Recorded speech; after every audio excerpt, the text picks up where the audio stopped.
السلام عليكم ورحمة الله تعالى وبركاته. مالين wanaagsan daawadayaal meel kasta oo dunida nagala socotaan oo maalinimo isniina bisha January-na waa 19 sanada 2026 qodobo doorasho u qoldoontaana waxaa kamid ah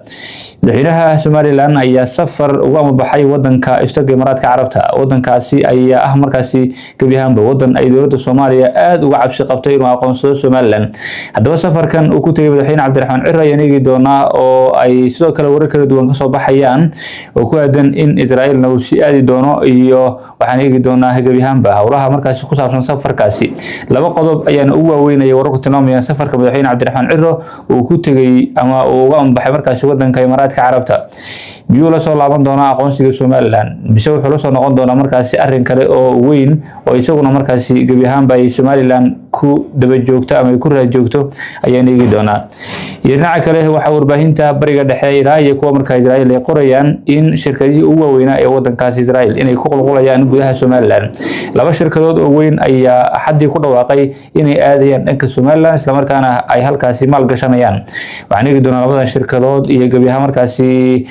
shirkadahan ku soo qulqulaya Somaliland ee laga leeyahay markaasi bariga dhexe ama dhanka wadankaasi Israel. waxaan kale eegi doonaa ciidanka booliska ee Somaliland waxa ay gacanta ku dhigeen dumar la sheegay inay halis ku ahaayeen gabiyaanba bulshada kadib talaabooyin ay qaadeen dumarkaasi. Waxaan eegi doonaa xaaladaha kala duwan ee ciidanka booliska Somaliland ee haatan iyo waliba talaabooyinka ay qaadeen markaasi ee lagu sugayo ammaanka Somaliland iyo waliba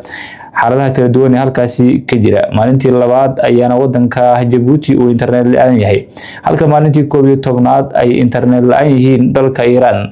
Waxaana laba wadan oo markaasi indhaha lagu hayo gabiyaanba waxa ka socda. Aan ku bilownay wararka naga soo gaaraya dhanka magaalada Hargeysa ee caasimadda Somaliland. Safar aan xogihiisa aad loo shaacinin oo markaasi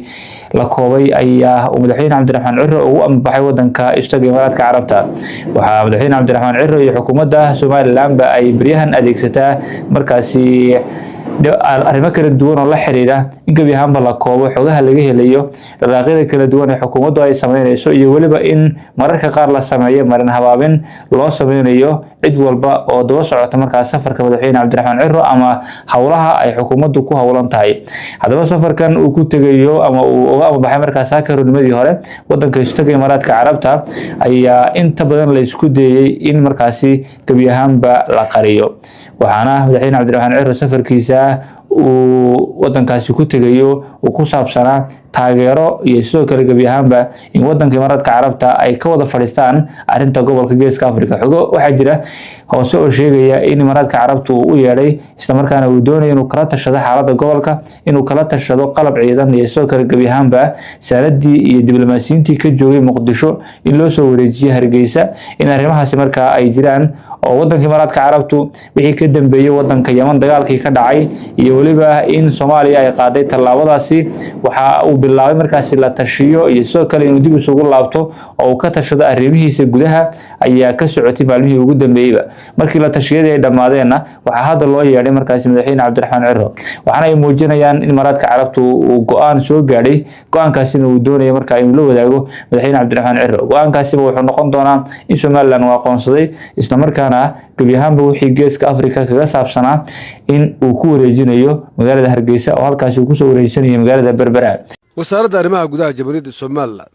oo garwadeen ka yahay wasiirka wasaaraddaasi mudane Cabdalle Maxamed Carab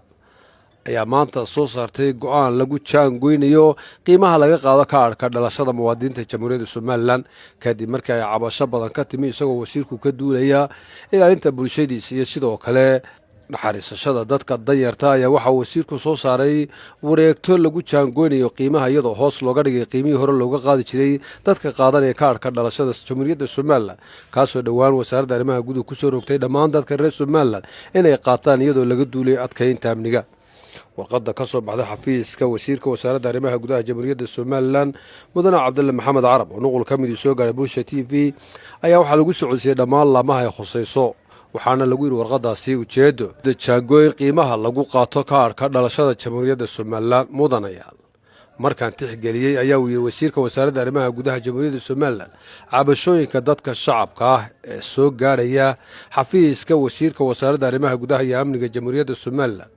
ee ku saabsan lacagta ay qaadaan dawladda hoose ee degmooyinka dalka Jamhuuriyadda Somaliland iyo xafiiska kaadhka aqoonsiga dhalashada jamhuuriyadda somalilan laga qaado dadka